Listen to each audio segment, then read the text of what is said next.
देखो ये एक लैडर है हमारे पास जो दीवार के साथ इंक्लाइंड है एट एन एंगल अल्फा, ठीक है, इनिशियली।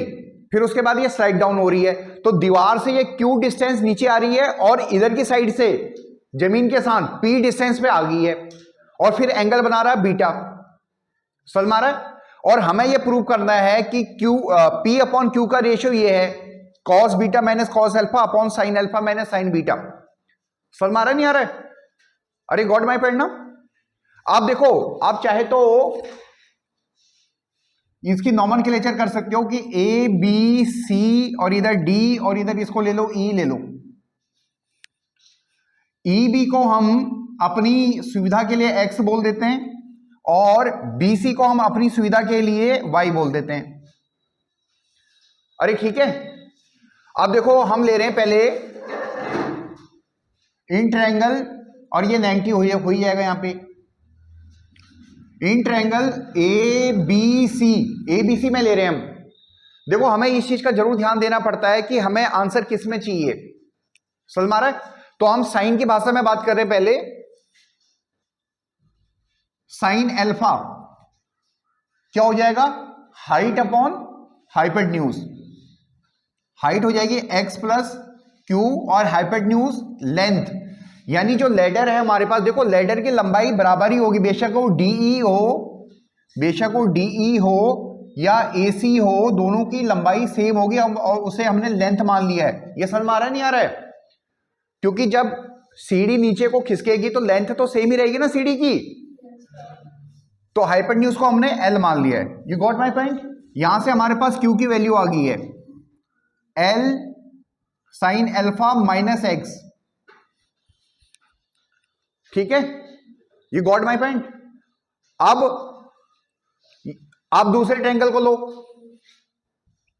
इन ट्रायंगल डी बी ई को लो, डी बी ई को लो, इसमें लो साइन बीटा। साइन बीटा की वैल्यू क्या होगी? हाइट अपॉन हाइपोटेन्यूज, यानी एक्स अपॉन एल। यहां से हमारे पास x की वैल्यू आ जाएगी हमारे पास l साइन बीटा, आएगी नहीं आएगी? यहां पे सब्स्टिट्यूट कर दो, यानी हमारे पास q की value I,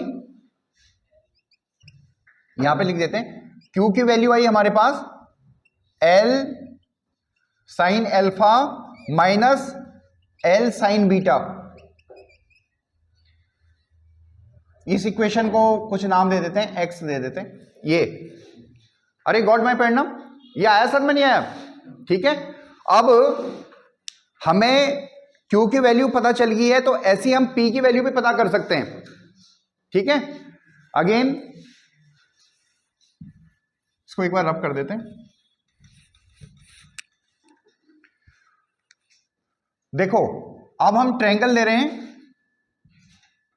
A B C को ले रहे हैं, ठीक है। और हमें फिर अगेन देखो हमें क्या चाहिए, कॉस बीटा कॉस अल्फा की भाषा में चाहिए हमें, तो फिर हम उन्हीं टर्म्स का इस्तेमाल करेंगे, ठीक है। क्या लिया हमने? ए बी सी लिया, तो इसमें क्या दे रखा है? कॉस अल्फा दे रखा है, कॉस अल्फा। कॉस अल्फा की वैल्यू हमारे पास क्या हो जाएगी? y अपॉन लेंथ, ठीक है। आ रही बात समझ में? तो इससे हमारे पास y की वैल्यू आ जाएगी l cos अल्फा, ठीक है। अब हम दूसरे ट्रायंगल को लेते हैं, in triangle D B E को ले लेते हैं, डी बी ई को ले लेते हैं। इसमें हम क्या लें? cos बीटा को लो, cos बीटा। cos बीटा क्या हो जाएगा?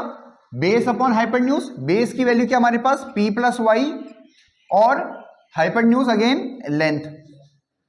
तो यहां से हमारे पास p की वैल्यू आ जाएगी l cos beta minus Y, l cos beta, और y की वैल्यू क्या है हमारे पास? l cos अल्फा, हाँ है ना? या इस इक्वेशन को आप बोल लो y, कैपिटल Y या कुछ और नाम दे दो, J नाम दे दो, गॉट माय पॉइंट ना? अब बड़ी आसानी से हमारे पास ये एक्सप्रेशन प्रूफ हो गया है। हमको क्या रेशियो चाहिए? P अपॉन Q का रेशियो चाहिए। P की वैल्यू हमारे पास है L cos beta minus L cos alpha, और Q की वैल्यू हमारे पास क्या है?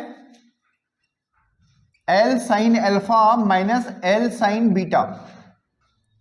L से L कट जाएगा, यानी हमारे पास आ गया cos beta minus cos alpha upon sin alpha minus sin beta. समझ में आया नहीं आया? देखो बहुत आसानी से एक्सप्रेशन प्रूफ हो गया है। ऑनलाइन वाले बच्चे भी, हमें जो चीज प्रूव करनी होती है हमें वो टर्म्स जरूर लाने होते हैं, इस चीज का जरूर ध्यान रखें, ठीक है? जैसे हमें एक्सप्रेशन में कॉस बीटा और sine alpha, cos alpha sign beta terms चाहिए, तो हम कोशिश करेंगे कि जो एक्सप्रेशन हम ड्राइव करें उसमें ये टर्म्स जरूर आए, जिससे कि हमारा जो प्रूफ होता है वो बहुत आसानी से हो जाता है। होप सो आपको समझ में आया होगा। Thank you.